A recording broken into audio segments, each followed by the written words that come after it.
Hello everyone.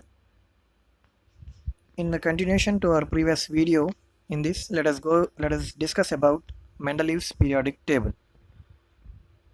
In the previous video we have discussed about the earlier attempts made by different scientists to propose the periodic table, and also we have discussed about the need of classifying elements. Now here we are going to discuss about Mendeleeff's periodic table. He is a Russian chemist, Dmitry Ivanovich Mendeleeff is well known as father of periodic table. Why he is considered as a father of periodic table? We can understand by knowing his contribution in designing the periodic table and in classifying the elements. Entering into a topic, so here we are going to discuss about Mendeleeff's periodic law. What are the features and achievements of Mendeleeff's periodic table, and also the limitations of Mendeleeff's periodic table. So this is very important theory in proposing the periodic table. Mendeleeff's periodic law. See, Mendeleeff has considered atomic weights and valency into consideration to prepare the periodic table. He arranged elements in the increasing order of their atomic weights. How Dobereiner and Newlands have classified elements based on the atomic weights. Here, Mendeleeff also considered the atomic weights into consideration, and he has arranged them in the increasing order of their atomic weights.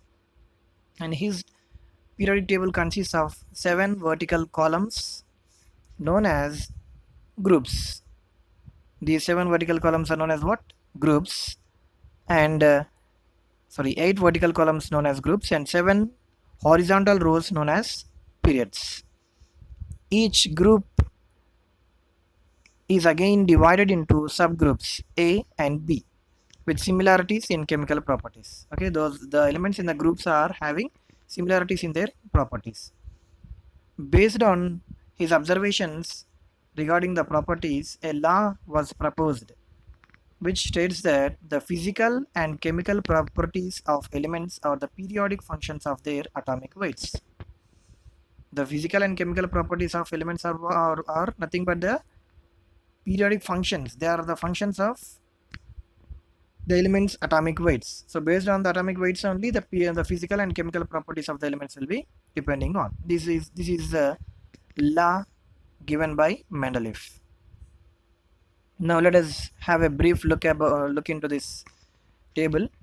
See, this table consists of what? 8 groups. So this is group 1, group 2, group 3, group 4, group 5, group 6, group 7, and group 8.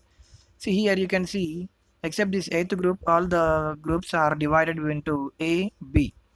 So here you are having A and B subgroups, and in the same manner we are having 7 periods: 1, 2, 3, 4, 5, 6, 7.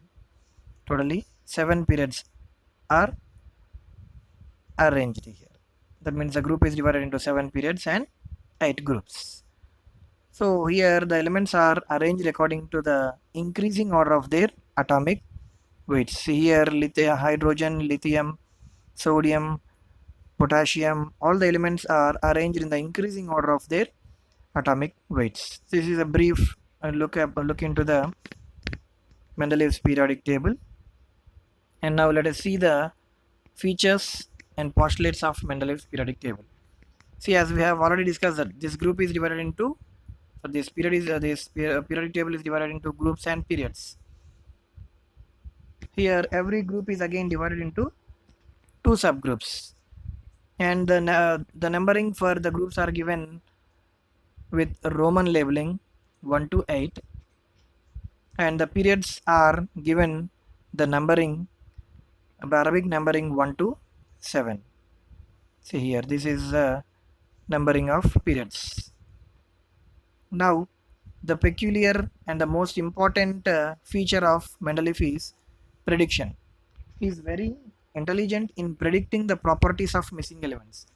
See what the drawbacks, if you look into the drawbacks of Newlands, he has classified all the elements available in his times, and he didn't leave any space for the elements which are to be discovered. See, even after noticing that elements are being discovered every year, Newland didn't give any space for the new coming elements.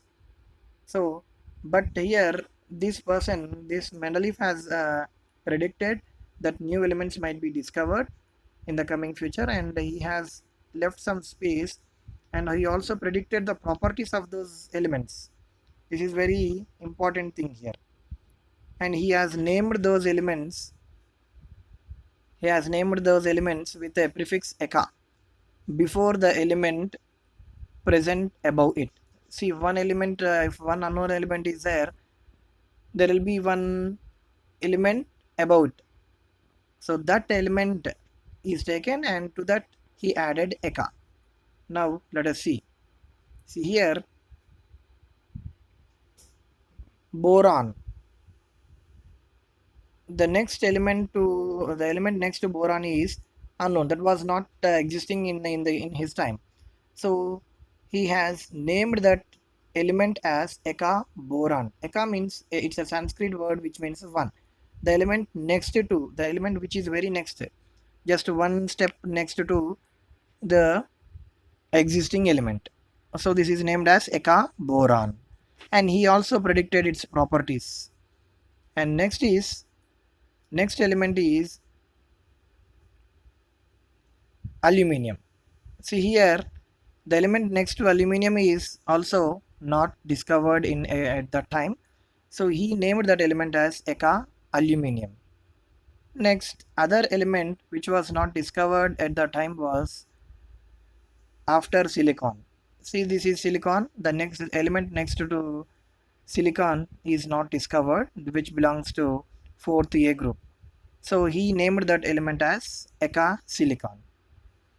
And he also predicted the properties of these elements. He has predicted the atomic weights. He has predicted its physical properties, and also the chemical properties of these unknown elements based on his periodic law with the concept of valency and atomic weights. So he is very intelligent in predicting this.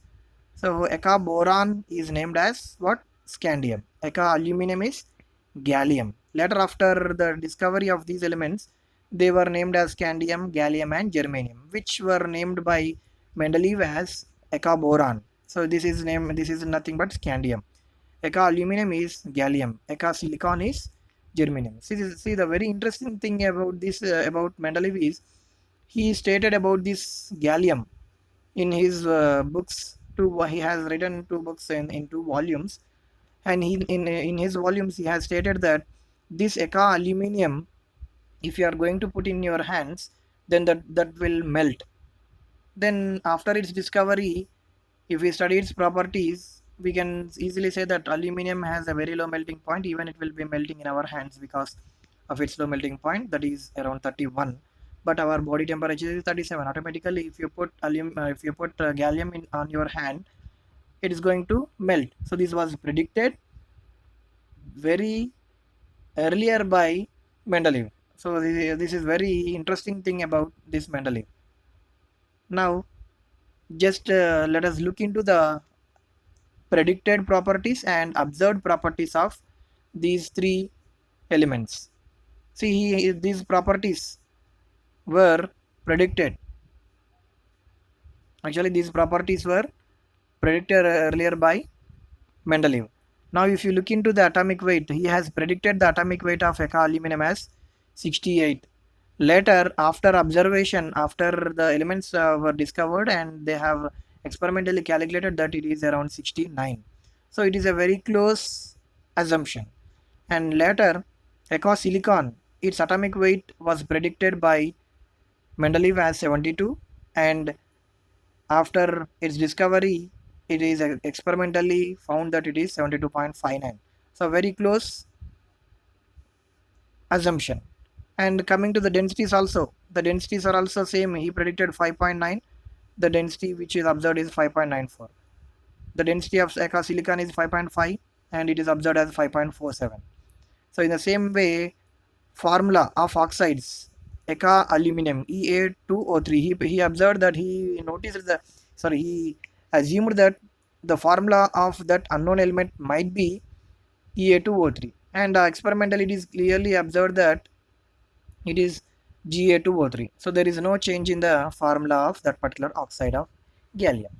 And also in the same manner, chlorine, it is EaCl3, eka aluminum Cl3 trichloride. And also the observed chloride is also having the same formula GaCl3. So this is a very interesting thing about this Mendeleeff periodic table. He has predicted very perfectly with a lot of confidence on his table. Now, the other feature of his table is correction of atomic weights. See, based on his periodic table, he has corrected a few atomic weights of the elements which were existing in those days. The example is beryllium. Atomic weight of beryllium is, in those days, it was given as 13.5 with the valency of 3. But Mendeleeff has corrected the valency because he studied the chemical properties like this with the oxides and chlorides, and he came to know the valency.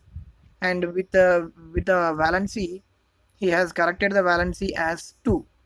So he has corrected the valency as 2, and he has revised its atomic weight to be 9. So in this way, by studying the exact valencies and atomic weights, he was able to correct the existing elements atomic weight also. So there was very important feature about his periodic table. And the next feature is anomalous series.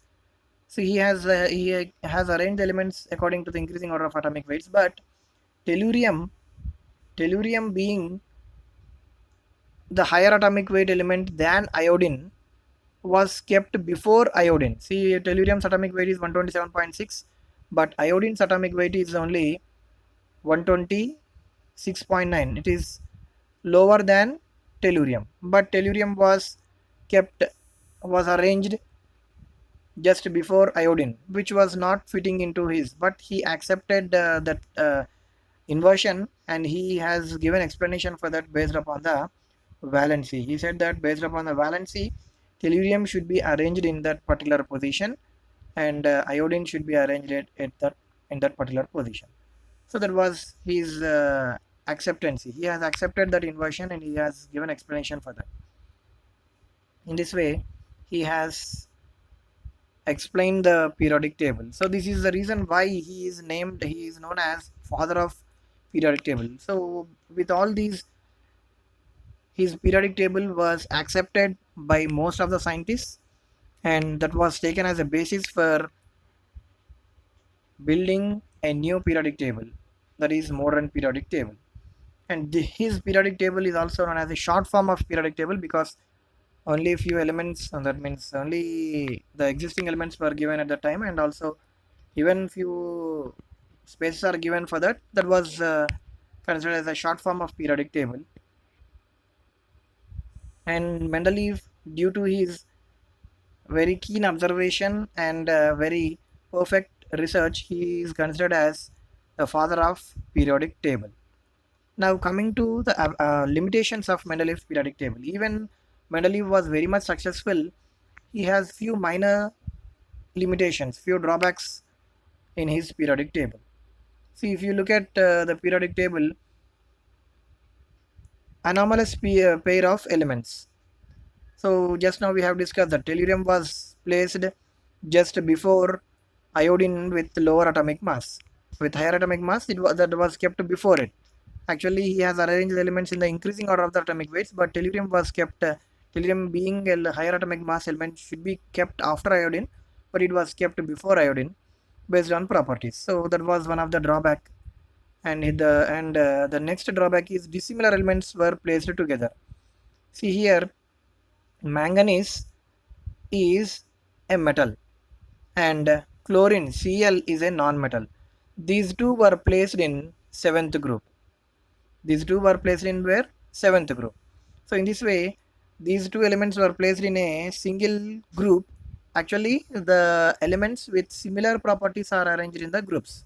That was also explained in his periodic table, that similar elements are arranged in a group, and dissimilar elements are arranged. That means the periods have dissimilar elements.